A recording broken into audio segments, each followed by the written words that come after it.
Iran si ne želi vojne, a je nanjo popolnoma pripravljen. To je sporočil iranski zunanji minister, potem ko je ameriški predsednik Trump zagrozil s posredovanjem v Iranu. Trump je hkrati dejal, da se želijo iranski voditelji pogajati z njim, a da bodo glede na dogajanje v Islamski republiki ZDA morda morale posredovati še pred tem. Ulice iranskih mest so v plamenih, protivladni protesti, na katerih zahtevajo padec režima, ne pojenjajo.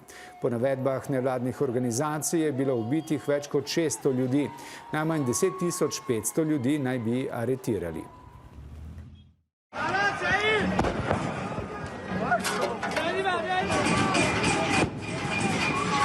هدف چه بود؟ هدف این بود که تعداد کشته ها در صحنه تظاهرات افزایش پیدا بکنه.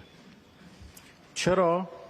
چون آقای ترامپ رئیس جمهور آمریکا گفته بود که اگر